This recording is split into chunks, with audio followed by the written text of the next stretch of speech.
Good morning. I hope you're having a good day. Friday. Woo-hoo. Anyway, I hope you have a good weekend as well. What we're going to do today, we're going to continue on with the Kinetics chapter. I have a small little addition for the lecture from last Wednesday I wasn't pleased about, I'll talk about. And also at the end today, I will be returning your midterms. We'll talk about all that when we get there. One announcement is that I want to make sure that everybody's clear that next week during recitation, problem set 6 is not due. All right, next week the only things that are due, the Kinetics Part 1 lab is due, and also of course your class presentation paper. Your class presentation will be given next week. Make sure you attend your normal lab section next week too. That's pretty important. And of course if you have questions on anything, let me know. Questions, any of that kind of stuff. Yeah. So are we going to be trying to do a lab like normal on top of the presentations? No. Okay. The only thing we're doing is class presentations, Garrett. Good question. The last lab will be the following week and stuff when problem set 6 is due. Good call. Other question. That was a good question. Other questions? We left off on Wednesday talking about how you can find the order for the reaction. And the order for the reaction is nothing more than a number. It's a whole number. And in Chem 222 and Chem 223, the orders will always be 0, 1, or 2 only. Those are the only possibilities, all right? And we talked about how the orders affect the speed of the reaction. Speed in reaction is given by numbers like this. These are called the rates. And the rate of the reaction is how much of a chemical is used per unit time. And what we'll do most of the time in here is we'll talk about moles per liter per second. So that talks about how many moles per liter are being consumed per second or something like that. Anyway, to figure out why these numbers vary on concentrations, this is where we find these orders of the reaction. And for this reaction, which was this ethanol compound breaking down, we ended up finding that the rate order was 2. And what we did on Wednesday is we compared the second to the first try. And if you go 2 to 1, 0.20 divided by 0.10 is 2. And that ratio to the x power is how you can find these things. So we're trying to find the little x that goes next to the reactant. The orders go next to reactants or catalysts if you have them. And we're going to compare that to the rate so you can see what we have here. The rate law is always the rate equals K times the reactant things to their powers. There's only one reactant here. So we're going to let those two rates equal each other. So we took rate 2 divided by rate 1. That's those numbers right there. And that equals rate constant K times the concentration to their x power. Now, the constants K, we'll talk about in a little bit, that's the last thing that person figures out in a reaction. What we're trying to do right now, and what you'll do in the Kinetics Part 1 lab, is you'll find the orders first and then find the K. So in order to find these orders, all right, the orders are always going to be 0, 1, and 2. If x was 0 and we had 2.0 to the 0 power, what would be the math result there? 1. 1. Anything to the 0 power is 1. So if you had a 0 power reaction, there would be no difference in the rate 2 versus rate 1. It would be about 1. If we had a first order reactant, that would mean that that little x was 1. And mathematically, what is 2 to the first power? 2. Just 2, that's right. So if the difference of these rates was 2, then we'd say that x was equal to 1, and we call this a first order reactant. But in this case, you can see what happens. The difference between these two is about 4 times. Technically, it's 4.1. So the concentration difference of 2 to the x power equals 4. This is going to be a second order reactant. And Alvin was asking really good questions on Wednesday, and I didn't think I did a very good job. So I put over here, Gesundheit, the alternative way, which is really to use logarithms.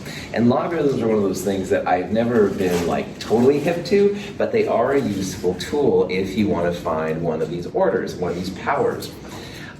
If you take the log of both sides, log 4.1 equals log 2 to the x, people like using logarithms because log 2 to the x can be rewritten as x log 2. And then you can solve for x. It's log 4.1 divided by log 2.0. Throw this in your calculator. It also comes out to 2, and either way is cool. Some people can kind of look at the numbers like I was trying to refer to and figure out what it is, but you can also use the logarithm method. So you look at the change in molality between two solutions, and if it's double, it's 2, and if it's the same, it's... No, it doesn't make sense. No, that's okay. You're getting there, Joseph. All right, you want to look at the change in molarity. We're getting away from molality now. I know after you've been obsessed with it the last couple weeks. Anyway, change of molarity, and you're comparing it to the change of the rates, okay? And if the change in the molarities is the same as the change of the rates, that would be a first-order reactor. But here, doubling the concentration, quadrupled the rate, this one's going to be like a second-order reactor. That was a cool question. Okay, so by hook or by crook, x equals 2. And again, the only values you're going to get are 0, 1, and 2. If this was 1.937, you would round it up to 2. If it was negative 0.101, you would round it to 0. All right, those are literally the only values.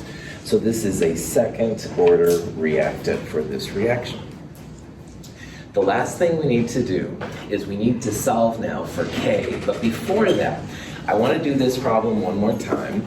This is a problem now for kinetics. It's NO and H2 reacting to make N2 and water. And it says that this reaction is second order in NO. So what's the little superscript we're going to put by the NO? 2. Well done. And something we ended up with on Wednesday, we said that this was third order overall. And what that means is that all the sum of those little superscripts, you add them together and they'll all equals 3. So we know that NO is 2. We don't know what H2 is, but we know that this order plus this order equals 3. What do you think the order is with respect to hydrogen? 1. 1, that's right, single 1. So you would write this rate law as rate equals K times NO squared times H2.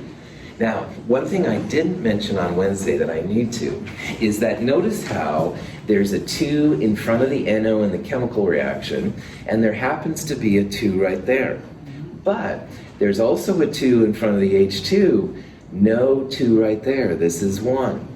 So one thing I want to bring out here is that the stoichiometry of a chemical reaction, the big numbers in front of those, may or may not be reflected in the rate law. And this is something we'll talk about here. Any questions? Okay, so from the previous one then, we know that the rate of that ethanol compound is a second order. So we would write it as rate equals K times this chemical we're looking at to the second power. And if your initial concentration doubles, this part is twice as big as it was before, you can make a prediction now on the rate because doubling the concentration squared is going to give you a 4 times rate increase. So doubling a second order reactant, your speed is going to go up by 4. And this is what it means to be second order, all right? These things, if you change their concentrations just a little bit, the speed goes like crazy.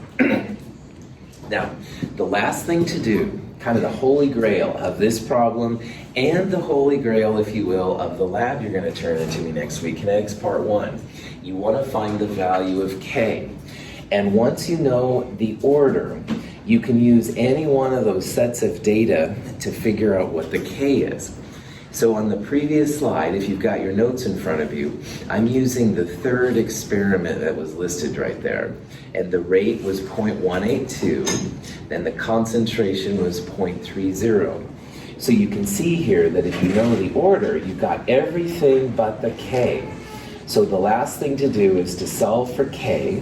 It's equal to the rate divided by concentration squared in this case. The K value is 2.0. finding the K, we're going to see, is pretty important for these different things. And in your lab, once you find the orders, then the last thing you'll do is find the K. Yeah, Isabel. So is that 2.0 that's not the order, is it? Correct. That's the rate constant K in this case. That's right. This is the actual value of K, and it is different. You're right, from the little superscript. Excellent question.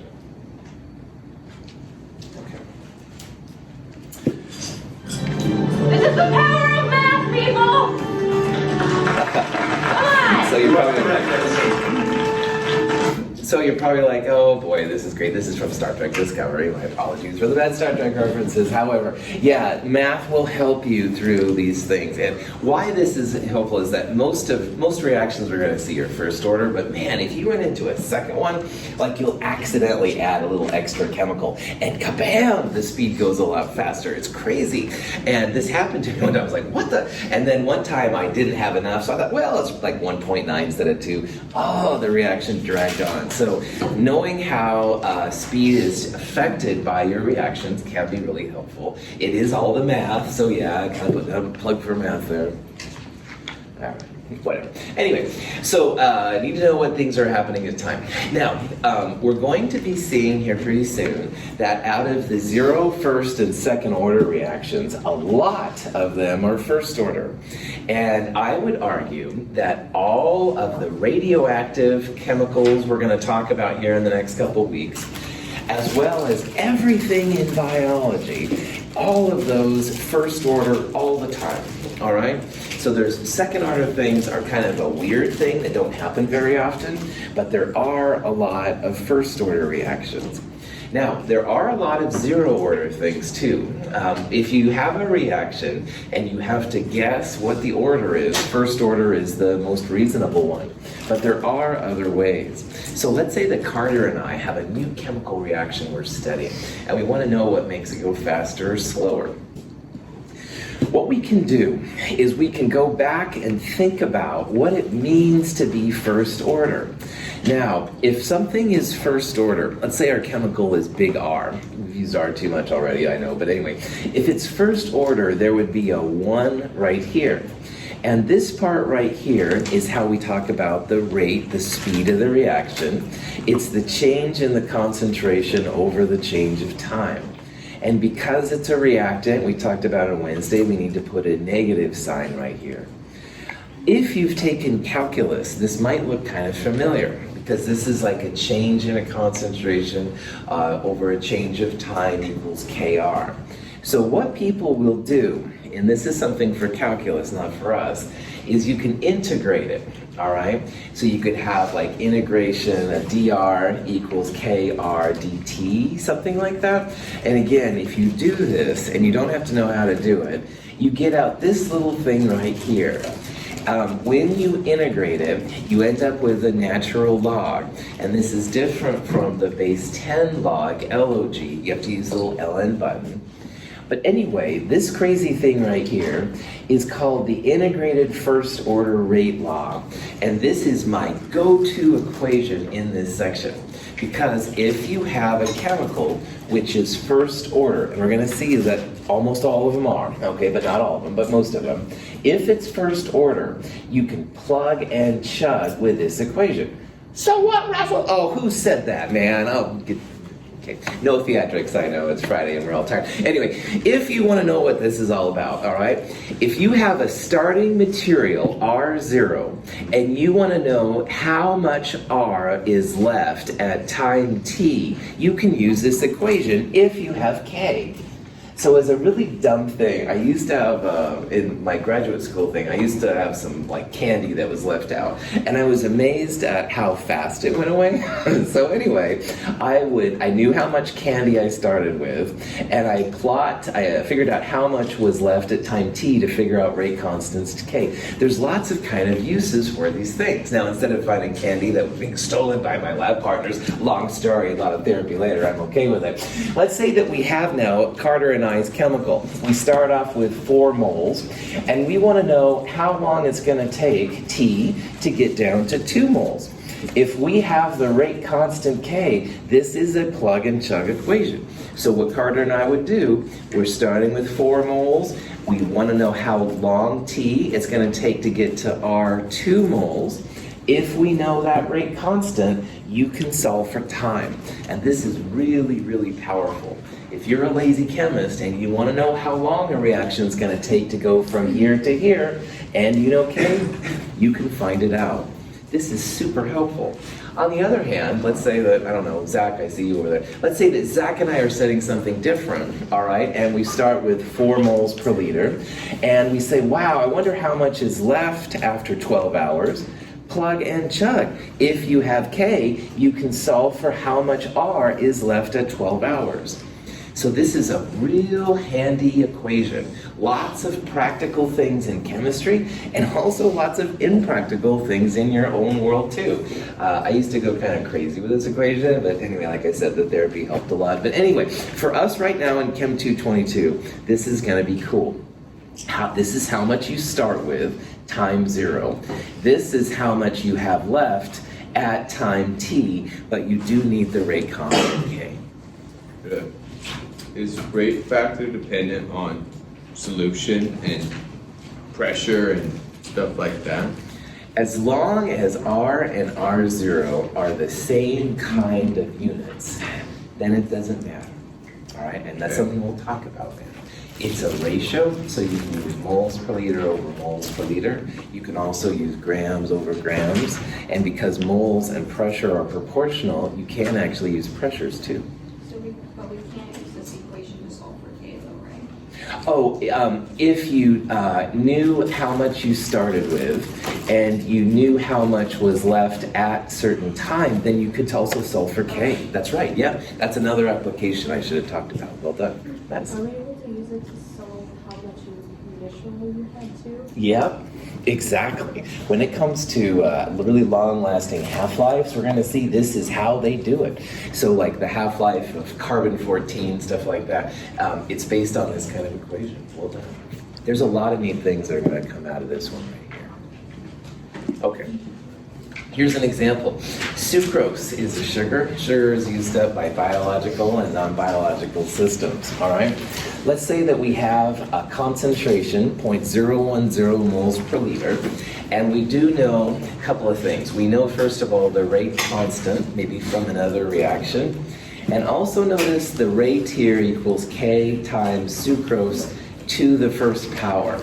What does that make the order of reaction with regards to sucrose? 1, that's right, don't be afraid, say it out loud, yeah. There's an invisible 1 right there. And so anything with an invisible 1 is first order, and that means my beautiful natural log R over R0 equals minus KT equation is going to work here. So, back to the regular scheduled programming. We've got 0.010 moles per liter, something is using it up. We don't want to wait around, but we do want it to get down to this concentration, down to just 10% of what it was. So 0.0010 molar. And again, we know the K. So this is one of those times that we can solve for the time t. We can use the integrated lateral rate order. Here's how much we started with, 0.010. Here's how much is going to be left at the time that we want. And this is the rate constant K. So again, the only thing we don't know here is T, all right? So if you plug this into your equation, we will be using natural logs and the anti-natural log, the little e to the x button. But so if you haven't done this for a while or you're uncertain, please make sure you practice with these problems. But if you have the natural log button on your calculator, natural log this over this is just a number, and that's going to equal minus 0.21 t, which we can solve for t.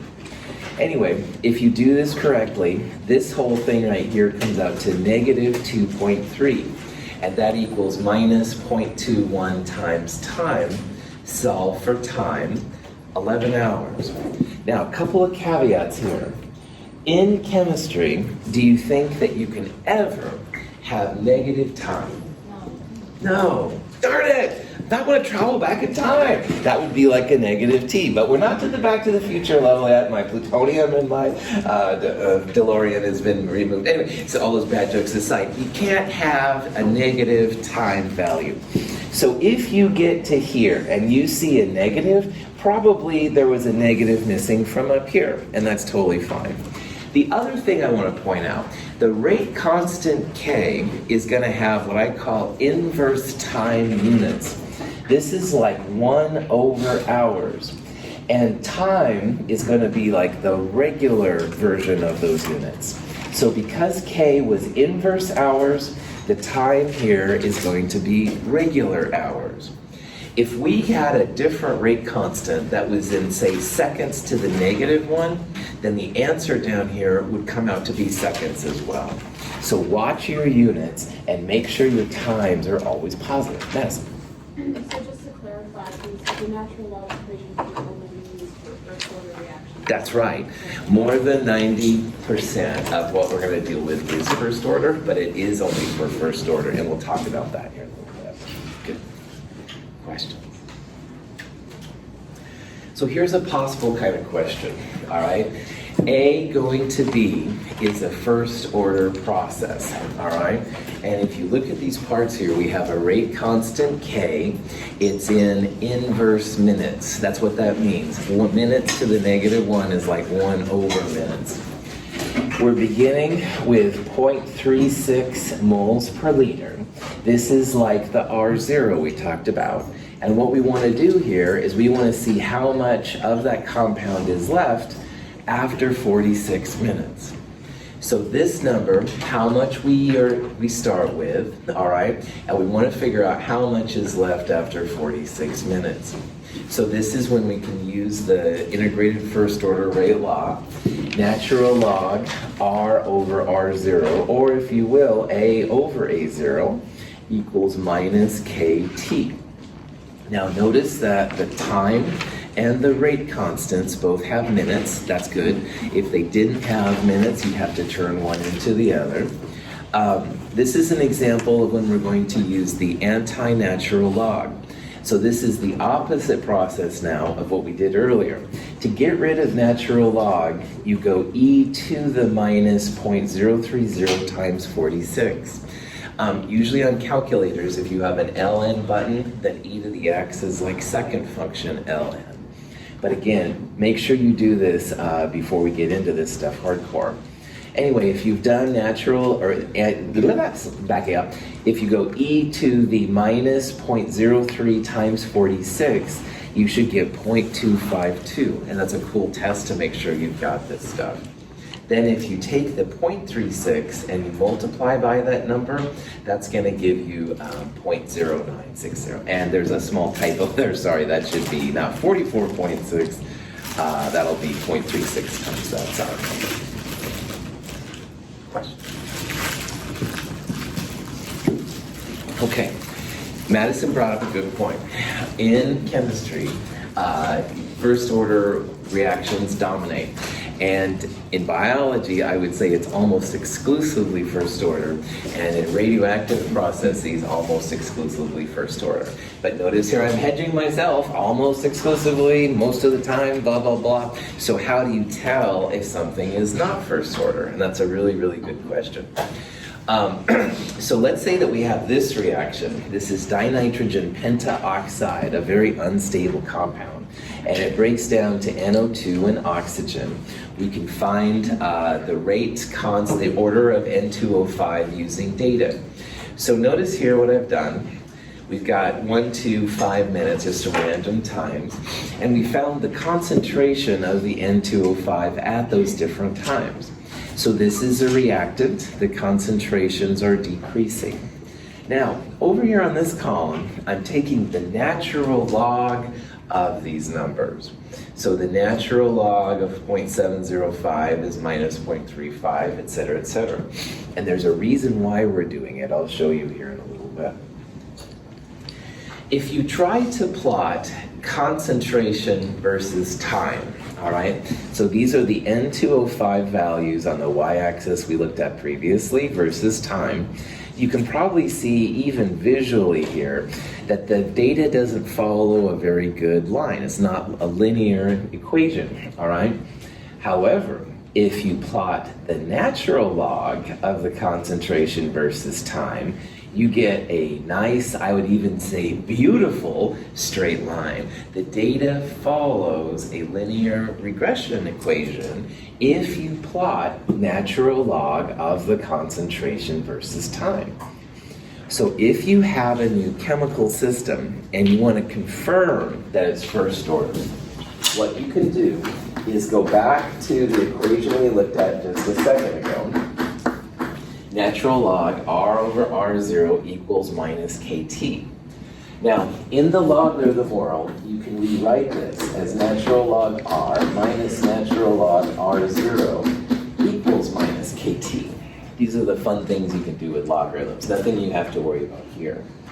If you put this on the other side, you get natural log of R equals minus KT plus natural log of R0. And I'm writing it this way because this is the equation for a straight line. The slope is going to equal negative K if you plot the natural log of concentration on your y-axis and put time on your x-axis, which is what we did right here. The y-intercept will tell you natural log of R0, how much you started with. And Madison asked earlier about, how do you tell like how much of the stuff is left?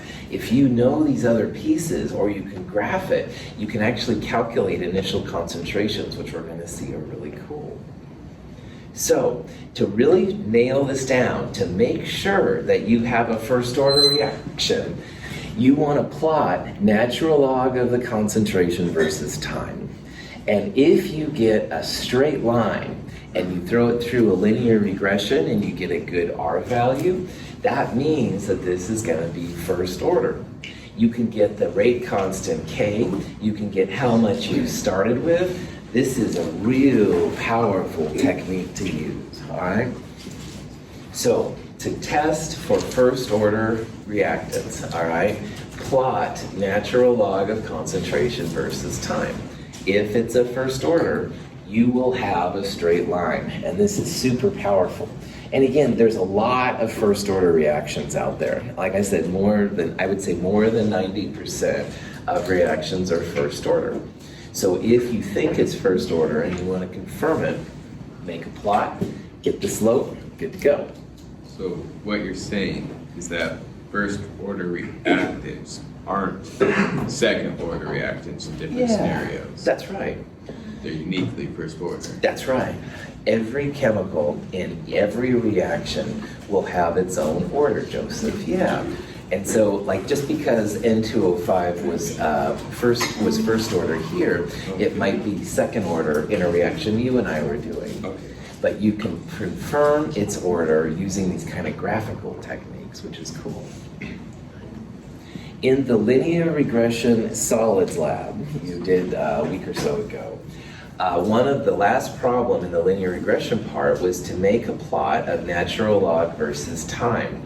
And you wanted to see how good of a fit it was. And it was pretty good. But I also had you plot 1 over the concentration versus time. And if you did that and you did the regression on it, it came out to be like perfect. It was R of 1.00. So if you aren't certain if a reaction is first or second order, graph them both. And that's what I made you do in the linear regression problem, part 4. And I apologize, but you can see now why it was. You need to tell if a reactant is first order or second order. And doing it graphically in a program like Excel or Numbers or something like that, super, super cool.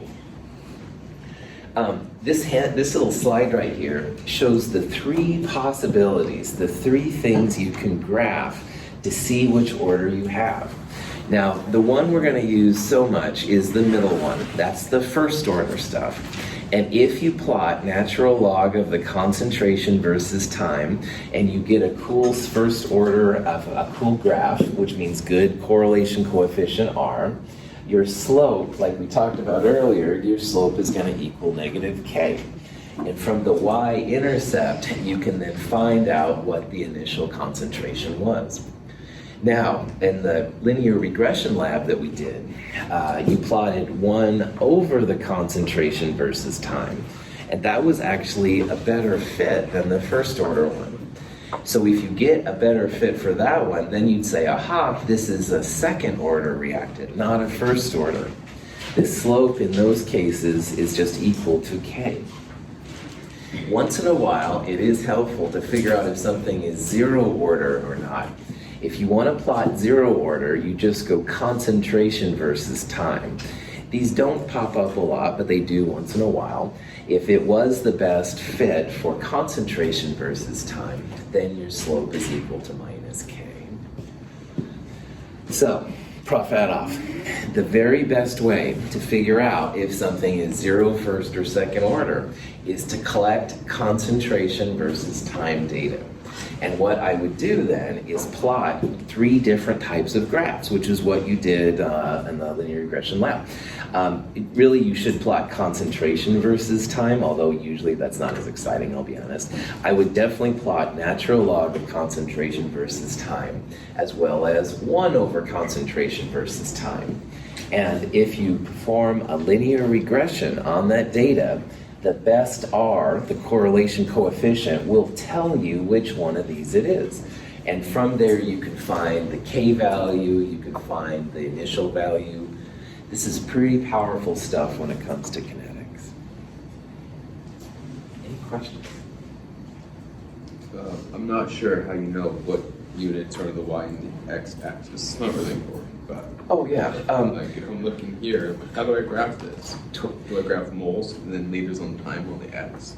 So like if what we would do from our lab is we would plot the concentration of the reactant in moles per liter versus time. Yeah, but Joseph, as you're going to see, you could also do just moles versus time. If you had to, you could do even pressures versus time. That ratio makes a lot of things possible, which is kind of empowering. So, here's some graphs, all right? We collected it in lab, all right? The one on the left, concentration versus time. The one in the middle, natural log of concentration versus time. And the third one, 1 over concentration versus time. Now, just looking at these 3 visually, which one of these graphs is the most linear? Second one, that's right. 1 over concentration versus time gives a very obvious straight line. All right, this one you can see is highly curved. This one has a little bit of a curve, but this one is a really good fit, really good linear data. Our experimental linear regression line fits up with the data really well. So to figure out if it's 0, first, or second, this is a 0 order test. Natural log versus time is a first order test, and 1 over concentration versus time is the second order test. So which one of these do you think is this reaction going to be? Second, that's right. And we know that because graphically, this fits the data really well. All right, this is some kind of exponent, this is some kind of exponent, whatever. But man, this one, perfect fit. And you can use those correlation coefficients, those R squared or R, which is better in my world. You can use those numbers to see which of these 3 you've got. Oh, the O-N was cut off there. I was like, what, the informatic? It's questions? So this leads us to something which is a fascinating phenomenon that has a real practical use. Finding the K value is kind of important. And one way you can do it is through something called half-lives. Now, half-life is just an amount of time required to take half of your sample and use it up. So as an example from this graph right here, this is hydrogen peroxide. And hydrogen peroxide here is decomposing. It decomposes into water and oxygen, blah, blah, blah. So we're starting here with 0.020 moles per liter. And half-life, if this is the time axis, half-life is literally the time required to go down to half the initial concentration. So 0.020 to 0.010, that would be one half-life. And if you go down to the graph down here, you can see that this amount of time, all right, which is so many minutes, this is the half-life, 654 minutes. So half-life is just a time. It's minutes, seconds, hours, whatever, and it's the time to use up half of your sample. Notice here that 2 half-lives doesn't make your sample go to 0, because a second half-life means that half of the initial sample has now been used up. So if you went from 0.02 to 0.01, then you'd go 0.01 to 0.005. So it'd be half of a half, and the third half-life you'd be down to an 1/8 and a 1/16, etc., etc. In theory, using math here, and remembering there's always 10 to the 23rd of things running around, will you ever get to 0 concentration? No, theoretically. Not theoretically, yeah. And that feels weird, right? Because like you'd think that if you put a mole of something in, it's actually all used up. But in reality, because of the theory of half-life, you're going to get down to a very insignificant amount, but it probably won't go all the way to 0. This is a graphic way to talk about it too. So again, in this hydrogen peroxide, we're starting with 0.020 moles per liter. After one half-life, 654 minutes, we're down to half of our initial amount. So 0.02 to 0.01 after 654 minutes. Another half-life, or 654 times 2, 1308 minutes, you're now down to 1/4 of what it is. So notice here it went to half, to fourth, the next one will be an 1/8, all right? And it keeps going down. And each of these steps is another 654 minutes. So after 2,616 minutes, you're down to just 1/16 of what you had.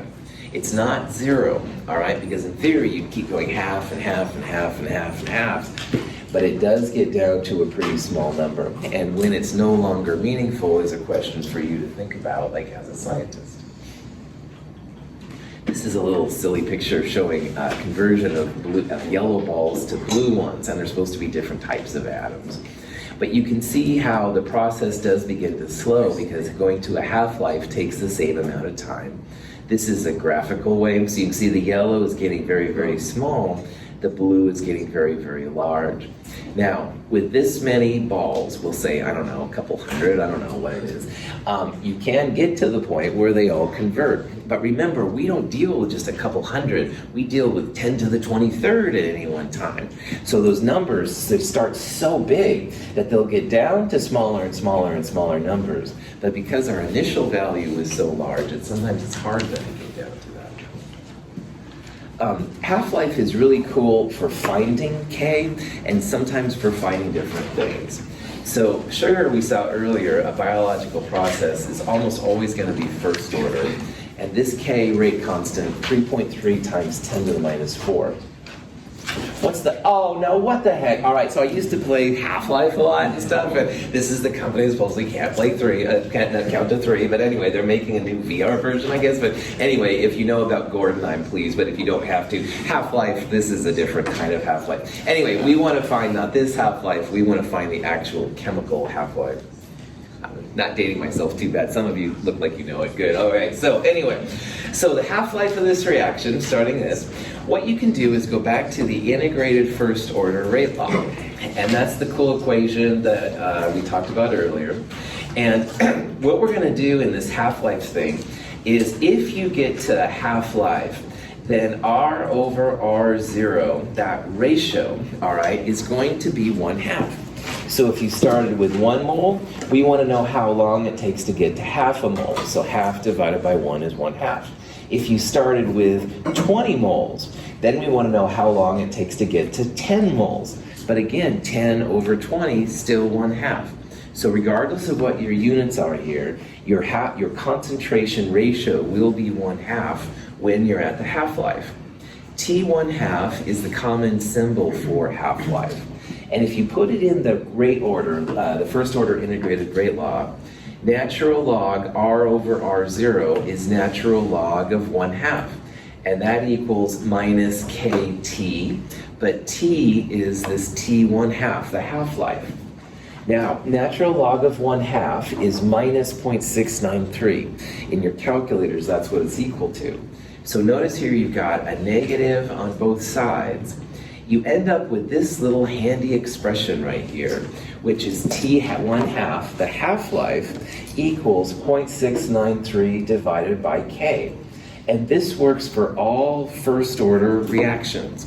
So assuming your reaction is first order, follows natural log concentration versus time, this is a very handy little side addition. So in this problem, we've got the K. We want to solve for the half-life. 0.693 divided by 3.3 times 10 to the minus 4 inverse seconds. It comes out initially 2 seconds. How many seconds in a minute? 60 divided by 60, 35 minutes. Caleb. I feel like I should ask this.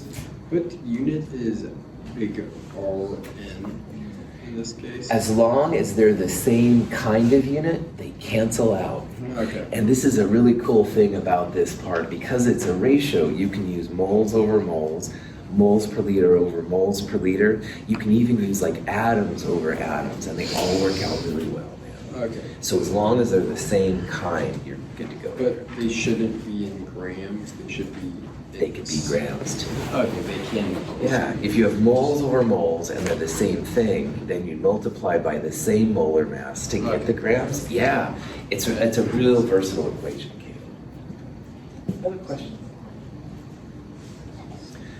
So let's say we have a first order reaction. K is 0.347 inverse hours. What's the half-life? And Dr. Gordon Freeman was in the half-life game, so my apologies. This will be the last time I think that I mention it. But anyway, what you can do here, again, half-life, T1/2, 0.693 divided by K, all right? So 0.693 divided by K will give you the half-life. But I also threw in one more little thing. What are going to be the units of half-life when you go 0.693 divided by K? Yeah, it's going to be regular hours. That's right. We're using here inverse hours, so the half-life is going to come out to a number in hours. And these answers here are all in minutes. So again, how many minutes in an hour? 60. Caleb just put up their answer E. He thinks that's the best answer. I respect that, brother. I really do. But Prophet, back on. No, it's not answering. It's answer C. So you get a value of 2. It's in hours. Convert hours into minutes and stuff. Thank you, Caleb. That brought a smile. That was pretty cool. Yes, Alicia. I'm a little confused. Where'd you get that 0.693? Cool. So if you go back to this part, all right, and this part right here, this is going to be a side part that's going to be really important right here. And if you have a K and you want to find half-life, or you have a half-life and you want to find K, you're going to need this part right here. 0.693 is natural log of 1/2 to the negative 1 power. And it's just from math, all right? But the important part here, Alicia, is that in addition to this equation, put this one like right next to it. Those equations will fit together really well. In the one I showed you here, it was really just all about taking your K and putting it into a half-life and then doing the units, all right? But that will be just as important as the other part. Just as a quick question, with that equation, is that only for first order? That's right. First order reactions are what we use, this one and the one that Alicia was just asking about, half-life equals 0.693 divided by K. If you had to do a half-life for a second order or a zero order, I would either allow you to look it up or I would give it to you. But these two are going to be ones that are pretty important. So remember that number for the first order. Yes, know that number. Good, good, good. This one right here, natural log R over R0 equals minus KT, coupled with half-life equals 0.693 divided by K, these two equations go really well together. Yeah. And so have them both next to each other, and like if you have half-life, you can find K, and K can go in here to find one of these guys over there. And the 0.693 is just natural log of 1/2. It's just, you don't have to worry about that, but do know how to go. Questions? All right, this is a good place to stop. Let me turn my computer off here real fast, and we'll talk about the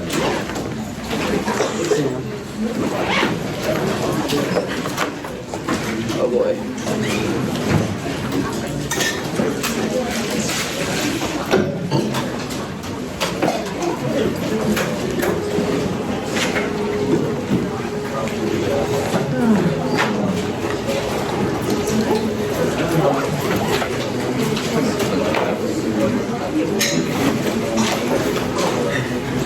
Very interesting. This is what everyone borders each other. Do you be disappointed? Are you excited? I'm not. I'm just really tired right now. You need more coffee. I am. I'm drinking Red Bull this week.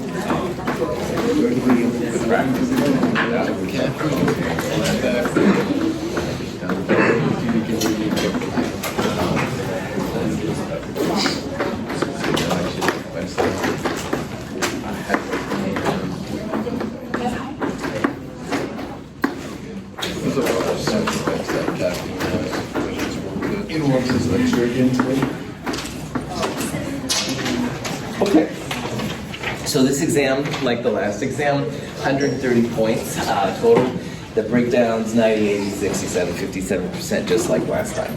The high on this exam, the 130 points, was 126. Well done. Several people right in that area, very, very pleased. Low, a little less than 126, and that's all we need to say about that. The average on this was 95.7, a 73.6% ratio. So yeah, so anyway, like before, all right, when you get your exam back, the front page is going to have just this kind of stuff, and on the back page you can see your results on the exam. Don't look at that first, all right? I want you to go to the last page, and this is the summary of how you're doing in the class so far. And the lower right-hand number right here is the number that you should look at to see like how you're doing. Remember that in this class there's a lot more than just exams. There's the labs and the problem sets and all that kind of stuff put together. So definitely check that out. If you got 126, or if you got less than 126, looking over the parts you missed is a good call, because we'll see some of the stuff on the final and upcoming things. The answer key for this exam is now online. If you go to our website, nih.org/222, and you go to quizzes and exams, there is a link for exam 2 answer key. And I want you to look at that first and see if the answers on there make sense. Now, if they don't make sense, then Monday, all right, I would love to talk to you about it. If you have any questions and stuff, we can see what's going on. But try to go there first, all right? See if that will help and still figure it out. If this exam didn't go real well for you, there will be, by noon, an email coming out with an extra credit possibility for you, all right? You have to miss so many questions. Again, I forgot how many of the question turn-up was, so I apologize. But when you get this email, you can see and stuff if you qualify or not. If you don't get this email, please email me directly, and I'll send it right to you that way, which is no problem. Any questions on anything? So like before, what I'll do is I have them in by the lab section you're in, okay? And I'll kind of pass them out this way. So if you are in Tuesday morning, I'll put it right here by Tammy and Joseph. Well, you guys are in Tuesday morning, right? Tuesday afternoon, I'll place on this table right here. If you are here from Wednesday's group, right here by the sink. And finally, Thursday's group, I'll put right here, kind of up by my hand. Have a great weekend.